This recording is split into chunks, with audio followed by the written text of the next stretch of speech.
अस्सलाम वालेकुम dear students.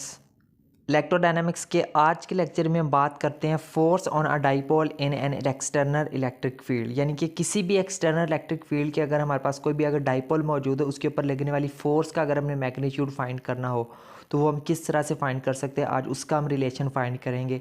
So question paper में भी अक्सर ये पूछा जाता है कि find force on a electric dipole in an external electric field. तो इम्पॉर्टेंट टॉपिक है, ठीक है, इसको ध्यान से समझिएगा। सो इसको हम स्टार्ट करते हैं यहाँ से, ठीक है। देखिए हमारे पास क्या लिखा हुआ है यहाँ पे, to calculate force on a dipole in an external field. यानी कि किसी भी एक्सटर्नल फील्ड के अंदर डाइपोल के ऊपर फोर्स जो है वो उसको कैलकुलेट करने के लिए let us consider the potential energy in term of dipole moment is given by. तो पोटेंशियल एनर्जी को हम कंसीडर कर लेते हैं in term of dipole moment, और वो किस चीज़ के बराबर आ जाती है, वो हमारे पास आ जाती है U is equal to p dot E. P dot E से क्या मुराद है यहाँ पर पोटेंशियल एनर्जी, ठीक है। यहाँ पे इसको हम पोटेंशियल एनर्जी, ठीक है, यहाँ पे इसको हम कह देते हैं इक्वेशन नंबर 1, ठीक है। एज वी नो दैट, हम जानते हैं कि जो फोर्स होती है वो किसके बराबर होती है, वो हमारे पास होती है माइनस डेल डॉट यू के बराबर होती है, ठीक है। तो इक्वेशन नंबर 1 में देखिए हमारे पास यू की वैल्यू मौजूद है, तो इस यू की जगह पर उसकी हम वैल्यू पुट कर देते हैं, पी डॉट ई पुट कर दी यहाँ पे, ठीक है। इसको हम कह देते हैं इक्वेशन नंबर 2। इसको मज़ीद सॉल्व करने के लिए हम एक वेक्टर क्वांटिटी को कंसीडर कर लेते हैं, ठीक है। हमें पता है कि इस वेक्टर क्वांटिटी जो del into P dot E किसके बराबर होती है, हमारे पास ये बराबर होती है, हमारे पास इस चीज़ के बराबर आ जाएगी, ठीक है। एक फार्मूला होता है, ठीक है, उस फार्मूले के मुताबिक हम इसको यहाँ पे लिखेंगे, ठीक है। अब उस फार्मूले के मुताबिक हमारे पास ये जो वेक्टर क्वांटिटी है ये किस चीज़ के बराबर आती है, ये हमारे पास बराबर आ जाएगी E dot del into P plus P dot del into E and plus E cross into del cross P plus P cross into del cross E, ठीक है। ये हमारे पास एक वेक्टर आइडेंटिटी है, ठीक है। वो फार्मूला यहाँ पे नहीं लिखा हुआ, तो वो फार्मूला, ठीक है, यहाँ पे मैं आपको शो करवा दूंगा नीचे, तो उसको आप दे सकते हैं, ठीक है। उस फार्मूले के मुताबिक हमने इस चीज़ को हमने यहाँ पे क्या किया हुआ है, हमने इसको जो है वो हमने इसको ओपन करके लिखा है, ठीक है। सो ये आ गया, ठीक है। अब यहाँ पे अगर हमें पता है कि इफ़ पी इज़ कांस्टेंट, अगर पी की वैल्यू हमारे पास अगर कांस्टेंट हो तो देन हमारे पास ये जो डेल डॉट पी है ये वाली जो वैल्यू है ये भी क्या हो जाएगी, ज़ीरो हो जाएगी, और डेल क्रॉस पी वाली वैल्यू भी ये भी क्या हो जाएगी,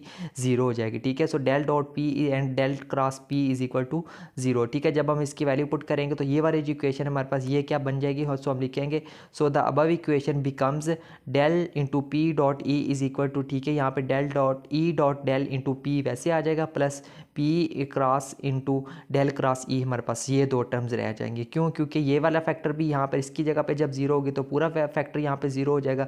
इसी तरह जब हम पी डॉट डेल की जगह पे हम वैल्यू पुट करेंगे जीरो तो पूरा फैक्टर क्या हो जाएगा, जीरो होकर ख़त्म हो जाएगा, ठीक है। तो पीछे हमारे पास सिर्फ एक ये वाला फैक्टर रह जाएगा और एक हमारे पास ये वाला फैक्टर रह जाएगा, ठीक है। तो वो हमारे पास यहाँ पे रह चुके हैं, ठीक है। इस तरह हमें पता है कि जो दो वैक्टर्स होते हैं उनकी क्रॉस प्रोडक्ट हमेशा किसके बराबर होती है, जीरो के बराबर होती है, ठीक है। तो यहाँ पर देखिए हमारे पास डेल क्रॉस ई दोनों दो वेक्टर्स हैं उनकी क्रॉस प्रोडक्ट है, तो इस फैक्टर की जगह पे हम क्या पुट कर सकते हैं, जीरो पुट कर सकते हैं। जीरो पुट कर लिया, इसको जब हम पी के साथ मल्टीप्लाई करेंगे तो हमारे पास ओवर इसकी वैल्यू भी क्या आ जाएगी, जीरो, और जीरो को जब हम इस फंक्शन के अंदर ऐड करेंगे तो हमारे पास क्या रह जाएगा, ये वाला फंक्शन आ जाएगा, ठीक है।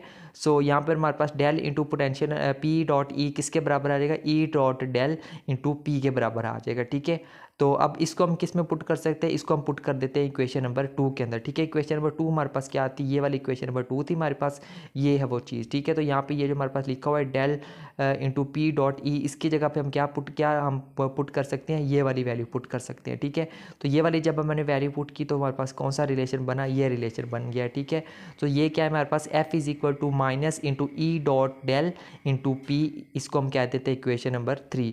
और यही वो रिलेशन है जिसकी मदद से हम फोर्स फाइंड कर सकते हैं किसी भी डाइपोल किसी भी एक्सटर्नल फील्ड में ड्यू टू इलेक्ट्रिक डाइपोल, ठीक है। सो इसके लिए हम लिखेंगे यहाँ पे थ्योरी लिखेंगे, hence this is the force on an electric dipole in an external electric field. तो यही वो फार्मूला था जिसकी मदद से हम फोर्स फाइंड कर सकते हैं, ठीक है स्टूडेंट। तो ये था हमारा आज का लेक्चर जिससे हमने फोर्स फाइंड की है due to electric dipole in an external field.